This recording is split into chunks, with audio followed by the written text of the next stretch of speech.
अमरवाणी की सभी श्रोताओं, आज से हम उपवास काल के दूसरे सप्ताह में प्रवेश कर रहे हैं। बाइबल की सारी बातें बड़ी हकीकत है। उत्पत्ति ग्रंथ से लेकर प्रकाशना ग्रंथ तक हम एक ऐसे ईश्वर को देखते हैं जो हमारे लिए इंतजार करते हैं। हम सब रविंद्रनाथ टैगोर को जानते हैं। एक बार उसका पेन और एक पुस्तक किसी ने चुरा लिया और ये खबर अगले दिन का अखबार में छप गया। हमारा पेन, हमारा पुस्तक कई बार खो जाते हैं, लेकिन ये खबर अखबार में नहीं छपते। ऐसा क्यों? ये इसलिए है, जो चीज़ें महान व्यक्ति इस्तेमाल करते हैं उनके यश दुनिया के कोने कोने तक पहुंचते हैं। आज का पहला पाठ में हमने हनोक के बारे में सुना। हनोक के बारे में अध्याय 5 वाक्य 22 में लिखा है, हनोक ईश्वर के मार्ग पर चलता रहा, ईश्वर की इच्छा अनुसार वह कार्य किए, ईश्वर का प्रिय बन गया था। टैगोर का एक छोटा सा पेन दुनिया के सामने अनमोल बन गया। टैगोर को भी बनाया हुआ ईश्वर जब हमें इस्तेमाल करेंगे, तब हमारे जीवन में कई सारे महान कार्य घटित होंगे। आज के दूसरा पाठ में यरदन नदी को 2 भागों में विभाजित करने वाला ईश्वर को हम देखते हैं। इस्राएल जनता और योशुआ को प्रभु ईश्वर ने इस्तेमाल करते हैं। योशुआ का ग्रंथ अध्याय 4 वाक्य 24 में लिखा है, ईश्वर ने यह सब इसलिए किया, समस्त पृथ्वी ये जान जाए कि प्रभु का सामर्थ्य कितना महान है। प्रभु का सामर्थ्य, उनकी महिमा प्रभु ईश्वर ने इस्राएल जनता के द्वारा दूसरों को दिखाए। बाइबल में कई सारे लोगों को देखते हैं जिनको प्रभु ईश्वर ने इस्तेमाल किया।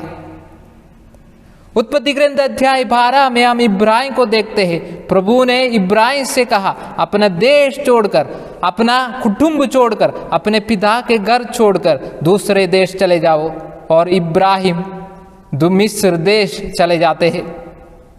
आगे हम देखते हैं इब्राहिम के जरिए लोट की रक्षा, इब्राहिम की मध्यस्थता सुनने वाला प्रभु ईश्वर, इसहाक का जन्म। जब ईश्वर हमें इस्तेमाल करते हैं तब हमारे जीवन में चमत्कार शुरू हो जाते हैं।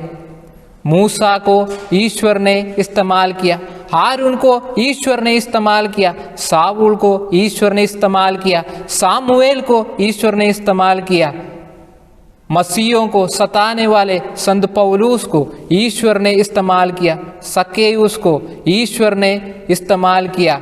जब ईश्वर के मार्ग पर हम चलते हैं, जब हम ईश्वर को प्यार करते हैं, तब ईश्वर हमें इस्तेमाल करेंगे। ईश्वर का प्रिय शिष्य होने के लिए, ईश्वर का दास बनने के लिए हमें पाप को त्यागना है। हमें पाप में मरकर ईश्वर में जीना है।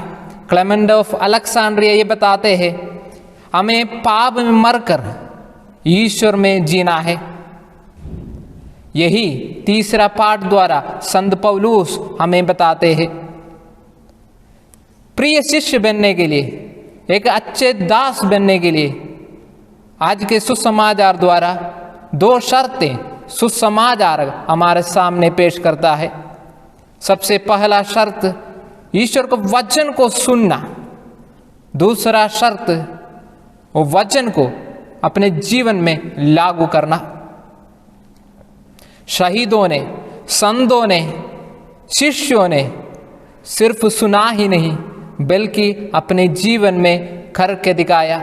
यीशु भी कई बार हमें ये समझाया कि वचन को सुनना, वचन को समझना, एक अच्छे शिष्य बनने के लिए, एक अच्छे दास बनने के लिए विश्वास होना भी जरूरी है। संत क्रिसोस्टम हमें ये बताते हैं, जब हम प्रभु पर अटूट विश्वास रखते हैं तब हमें कोई हानि नहीं होंगे, तब हमारे जीवन में कोई नुकसान नहीं होंगे। हम प्रभु का दास बने, हम उसकी मर्जी के अनुसार हम अपना जीवन चलाए,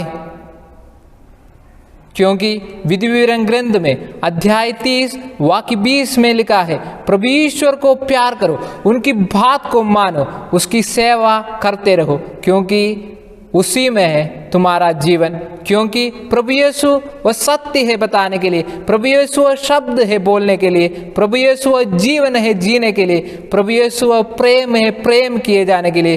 तो आइए वह सत्य को हम पहचाने, वह शब्द को हम दूसरों तक पहुंचा दे, और हम प्रभु ईश्वर से आज के इस दिन विशेष रूप से प्रार्थना करें, याचना करें, ताकि प्रभु ईश्वर हमें इस्तेमाल करे। प्रभु आप सबको आशीष दे, पिता पुत्र और पवित्र आत्मा के नाम पर आमीन।